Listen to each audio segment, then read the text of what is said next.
Good morning. Welcome back to the Broadcast Retirement Network. I'm Jeff Snyder. This is BRN Sunday for Sunday, August 28th, 2022. We've got another great show for you this week. We've got members of the media, academia, and financial services standing by as we analyze all the news and events for the week. So sit back, relax, enjoy this episode of BRN Sunday. Well, the same old story. Oh, turn some pages. Off and look at what's happening on Capitol Hill and in and around the retirement ecosystem. Joining us on the line, they're better known as the Legal Eagles, but they're also known as David Levine, Kevin Walsh. Both are principals with Groom Law Group. That's an employee benefits law firm based in Washington, D.C. Gentlemen, thanks so much for joining us on the program this morning. Jeff, it is great to be here with you, and it's great to be with all the listeners as well. Well, let's jump right in, gentlemen, and so we're going to put aside the politics. But I want to talk about ESG because you and I and others have talked about how ESG works in the ERISA framework and what's going on at the Department of Labor. But recently, some states have issued their own rules or guidance around where their assets can be invested in terms of ESG. So I don't know who wants to start off, but I wanted to kind of talk about the reconciliation between what states do on this topic as well as what the federal government does and how they work or not work together. Thanks, Jeff. And, I think ESG is an issue that we'll try to avoid the politics, but in some ways it's been political for a while. And I think you can kind of highlight that by looking at what's gone on at the Labor Department with respect to taking environmental, social, and governance factors into account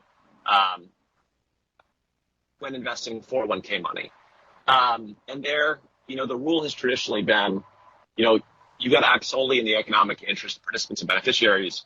But if there's a tie, then you can take environmental, social, governance factors into account. And in terms of what different administrations have said, Democratic administrations have tended to say, ties happen with some regularity. Essentially, they're using a Sharpie. To do that, to draw that tie line. And Republicans tend to say, only if there's a tie, but they use kind of a microscope and then, something even finer than that to draw that line, saying, ties rarely happen. Most recently in 2020, the most recent Republican administration finalized rules related to ESG investing for ERISA plans. And under those rules, they said, you can use it as a tiebreaker.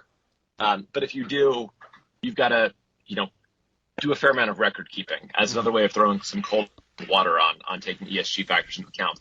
And then for default investment options, the rules were even more strict and essentially, precluded large swaths of ESG being taken into account for default investment options. Now, Democrats took over in 2021. Those rules, they've put out guidance saying they're not going to enforce the Republican era rules, and they're undergoing rulemaking right now, to become more ESG friendly in the ERISA space. But so at the federal level, there's been a fair amount of ping-ponging with kind of the consistent underlying message is, take the economic interests into account, and if there's a tie, take ESG in.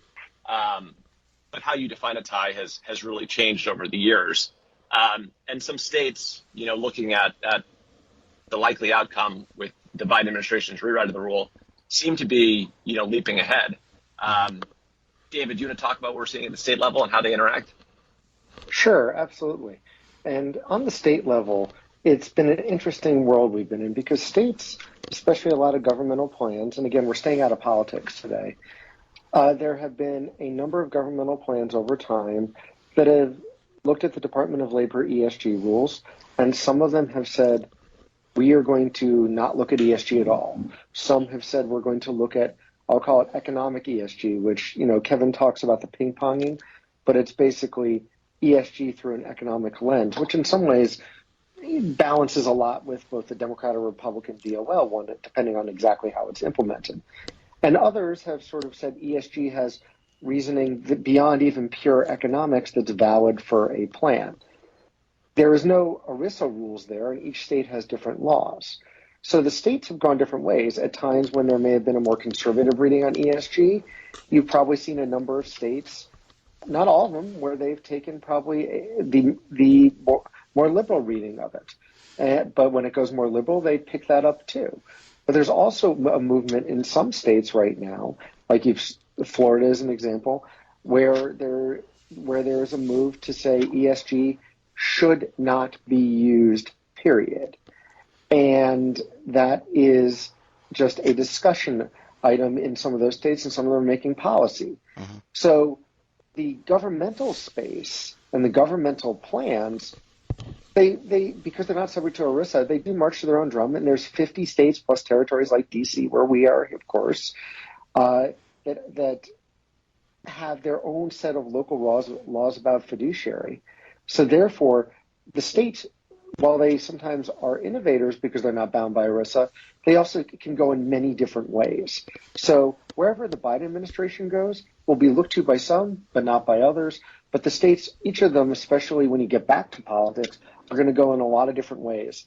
But that's how I avoid getting too political, Jeff. Well, that's good. And let me just follow up. I don't know if there's a similar analogy. Forgetting ESG, is there something similar that we have talked about or that you all are aware of, either in the retirement or benefit space, where, hey, things happen on the state level that may be a little bit different, and do the federal rules trump the state rules? The answer is that in some areas there are federal rules that trump. For instance, if you have a 401k plan, which many states don't for a complex historical reason, but let's say you have a defined benefit pension plan. A defined benefit pension plan is subject to a lot, but not all, of the Internal Revenue Code rules that govern an ERISA-covered tax-qualified plan. Mm-hmm. There you have to comply with the IRS rules. Separate and distinct, though, is on the fiduciary side, that is a wide open space. So there is examples on saying you have to comply with, just to get really geeky for a moment, with the required minimum distribution rules, kicking money out at age 72. Your governmental plan, you have to apply a reasonable, good faith interpretation of that, but you got to follow those. But here, ERISA doesn't apply. So oftentimes the states will look. Another area that comes up, for instance, is electronic delivery and fee disclosure. When you have tens of thousands or hundreds of thousands of participants in your plan, some of the DOL rules could be costly and drive up expenses, and there may be ways that the states innovate on their own, and some of them have, and not necessarily follow the DOL rules. So an example might be disclosures as well. Gentlemen, in terms of, cleaning up is not the right word, but going between these different sets of rules. I mean, this is something that the Department of Labor would look at and say, okay, well, Texas is doing this and Florida is doing this, and so how do we bring it back? How do we bring it back to what we're doing here at the Department of Labor to either obfuscate or carve out what the states are doing, or bring in some of those ideas into the federal regs? I mean, does that sound something that likely to happen? I'm sorry. I'll jump on that, Jeff. I think the states, there was a lot of discussion about the IRS, for instance, looking at state plans in the early 2000s, 2009, 2010 2008 type of period. The state plans, and the state and local operate in their own space. While they will sometimes engage just to discuss with the EOL, the idea that they would be in the middle of advocacy or deep discussions with DOL, sure, there's some communication sometimes, but the state plans, and because this is another political issue, there are some in Congress who would like to make state plans subject to a governmental ERISA, and a lot of the states say, well, that's our own sovereign decision. We don't want that. Right. So I think that the idea that they would get heavily engaged in this, pretty unlikely is my take on it. And that's where I was when you two were describing this, I immediately circled back to that conversation many, many years ago around those auto IRA programs, and are they subject to ERISA or are they not? And obviously you brought that up and cleared that up. I guess my last question before I let you gentlemen skate away, and maybe this is more towards what Kevin was talking about. Say I'm an employer and I'm deciding whether or not I want to include ESG options in my plan, and I'm in a state that has these rules. Do I need to be cognizant of that? Do I need to contact my benefits attorneys to walk me through that? And secondly, or maybe it's tertiary at this point, but do I need to be cognizant of whether or not I have employees in different states? So, for example, if I have employees in Indiana, but I also have employees in Florida, or I have employees in Texas, does that matter? And So my response is, go ahead, Kevin, you go ahead. Sorry. Yeah, I think that's a great question. As we watch this evolve, I think folks may want to tread carefully if they're in some of those states. ERISA preemption is very broad, and you could see how, ERISA preemption could come into play. That being said, ERISA preemption's not a surefire lock, and one thing that you could see is that, an administration today could say you can take those into account, and you might, push for preemption, but by the time these cases get decided, you may have an administration that is no longer supportive of the ESG aim. So it's an issue that ping pongs, and I think there's compelling arguments on both sides here. In terms of how the state, and go on, David. I was going to add, and Jeff, this gets to a very political issue. We've seen, I'll call it long arm type of laws, like what you've seen with different rules about abortion and about being able to enforce, and state regulators saying to companies, why are you doing this? Putting aside even the legal, there's a whole framework out there that could make this messy, but legally, the basics is ERISA preemption, I would argue. And you can argue where preemption begins and ends, but at the same time, you would argue ERISA preemption there. But the entire evolution of this landscape and what is preempted and how people are writing some unique laws these days, there's a lot of discussions that can be. Yeah. Well, certainly very interesting. It's an ebb and a flow. Gentlemen, we're going to leave it there. Thanks for stopping by, for sharing your insight, and we'll have to watch how this one develops over the next several months and probably into 2023. Thanks so much for joining us. We look forward to having you back on the program again very soon, gents. Thanks, Jeff. Thanks, listeners. Bye, boys.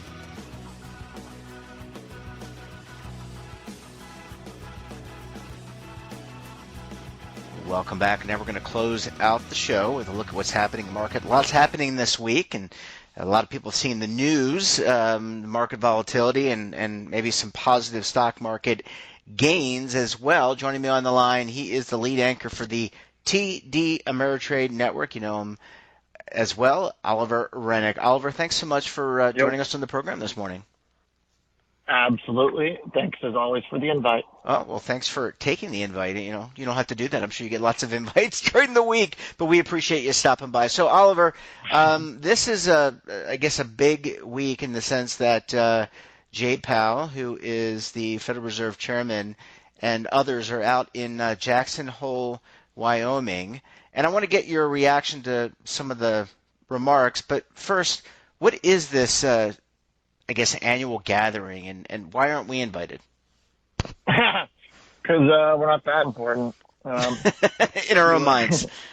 Well, if you're, a lot of journalists go, and a lot of central bankers and economists, but it's basically just your annual symposium, I guess the technical word they like to use, hosted by the Kansas City Fed. But the highlight is essentially the Federal Reserve Chairman will speak, make an address, and set the tone for the coming year of policy.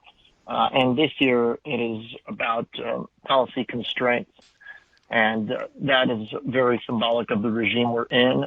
And Jerome Powell certainly lived up to that title by emphasizing the degree for restraint that they will be imposing on the economy and the market. And it was, in my mind, some of the strongest wording he has used to date. So when you say restraint, does that refer to interest rate Restraining the economy's potential, I guess, is a better way to put it. Constraints. Probably the better word. Okay, well, Yeah. you're more highly educated than I am. Okay, so how did that is without doubt. So Oliver, how did the market react to these comments? And it just seems that as you and I have been talking together for many, many years, the market just sits on with bated breath for Federal Reserve Chairman Powell and other Federal Reserve chairmen or chairpersons, I guess, to react or to respond or to give a comment. So how has the market reacted? Not well. Stocks dropped, and the dollar was very volatile, and bonds were very volatile. And to some, this was a bit of a surprise because the language that he used largely echoed what his other peers at the Federal Reserve have been using. But there is certainly a distinction when it comes from the chair himself, who generally has a reputation of wanting to calm markets. And that is not really the case anymore. I don't think it's been that way for a better part of a year.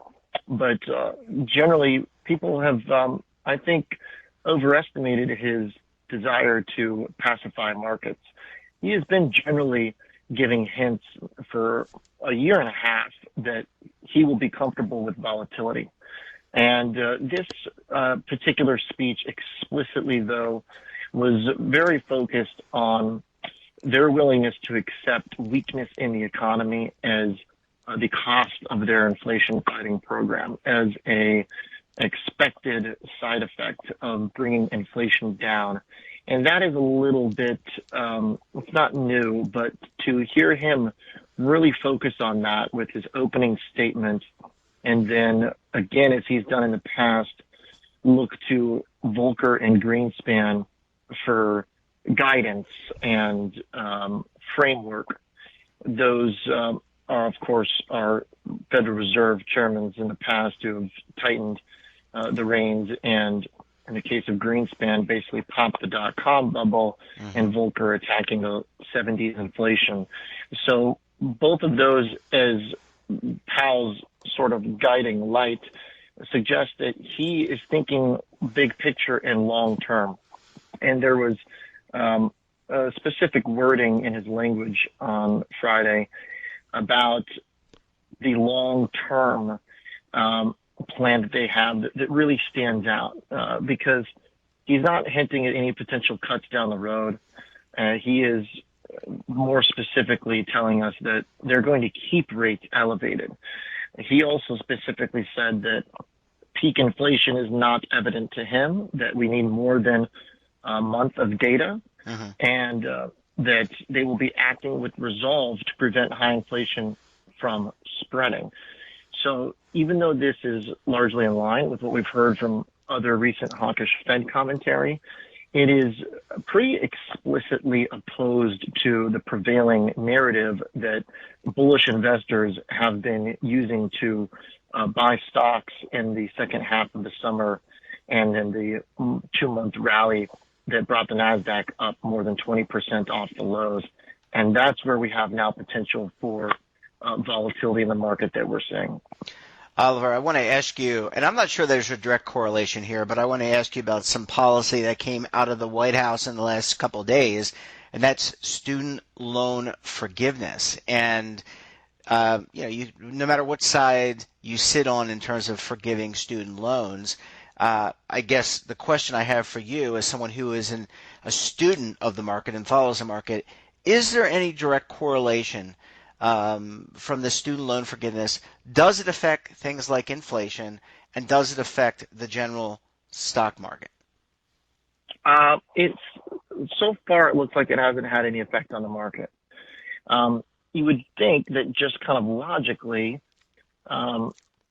forgiving the $10,000 of loans for individuals would create improved cash flow and spending power.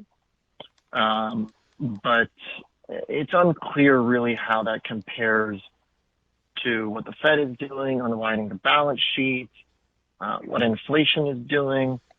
I think on the margin, it certainly is a stimulative thing. I mean, it's no question about that in the short term. But the cost associated from the government standpoint, it's just kind of unclear. But generally, I mean, you are taking on, it's not like the debt goes away. Some government's taking on, and so the taxpayer's taking on. But it's hard to know, really. I don't have the economic chops to say whether or not it's what its impact will be on the economy. But just in the short term, if you're somebody who was planning to start paying their loans again, at an X amount per month, you just got cash flow. So short term, I mean, it definitely has a stimulative impact. Long term, I couldn't offer an explanation there. Yeah, does anyone really know? I mean, everyone's going to react differently with having more money in their account if we're supposed to pay off student loans, and they could save the money, they could spend the money. You're right; it could have a real stimulative effect. Last question for you, Oliver. World markets. When you look at, I guess we're in an endemic phase with COVID, at least here in the States, but around the globe. I mean, Japan relaxing its COVID restrictions to incite more tourism, right? I mean, I think they've just been destroyed, decimated. We think back to the Olympics, but how has the world markets reacted, I guess, to Jay Powell's speech, and in general to what's happening here in the States? I think that right now the U.S. is still very much setting the tone for global financial markets, given that global financial markets are trending downward, and the Fed is tightening policy, which is the main cause of the sell-off in stocks over the last 9 months. That being said, there is quite a bit of variance in regional economies at this point, where Europe is in the middle of a massive energy crisis. One of our guests described Europe's economy as imploding this past week, where the crude equivalent price of natural gas would be like $500 or something. So there's some pretty amazing statistics that offer a way to understand just energy crises in Europe. And then in China, they're trying to reopen and restart their economy. And part of the process is slashing interest rates. So they're doing the exact opposite as what we are doing, but it hasn't put an obvious bid into Chinese stocks. It hasn't been an obvious catalyst for upside in the Chinese market, which is basically sideways over the last 5 months. So it seems that the most important and frankly most interesting action is happening here stateside as the U.S. dollar tries to break out again. And that's really the driving force for everything we see. As the dollar breaks out, if it does, that's what we're watching here over the next few days. If the dollar makes a new high, which it's trying to right now, then you would expect the 10-year yield to follow higher, and you'd expect stocks to keep going down. Yeah. Oliver, next week it's the week before Labor Day. Is that typically a higher, lower volume week? I mean, I think people are usually checked out, right, before the holiday. It'll depend. If stocks are down, it'll be higher volume. More volume if stocks are down. That's just pretty much how it works. The direction of the market really is more important than the calendar. Yeah. Well, Oliver, we're going to leave it there. Thanks so much for stopping by. Interesting analysis. And don't forget to check out Oliver's show on the TD Ameritrade Network. You can find it on pretty much every possible app or streaming platform. Oliver, great to talk to you. Thanks so much for joining us, and we look forward to having you back on the program again very soon, my friend. All right. Thanks, Jeff. Thanks. Bye-bye. And that wraps up this episode of BRN Sunday. Have a topic of interest, someone you think we should talk to, drop us a line. And don't forget, for all the latest curated news and lifestyle, wellness, finance, tech, so much more, and all in one place, check out today's edition of our daily newsletter, The Morning Pulse. Want to search our archives, check out our latest content? Well, visit our website and, of course, our streaming partners. We're back again tomorrow for another edition of BRN AM. We'll have a very special guest. Until then, I'm Jeff Snyder. Stay safe, keep on saving, and don't forget, roll with the changes.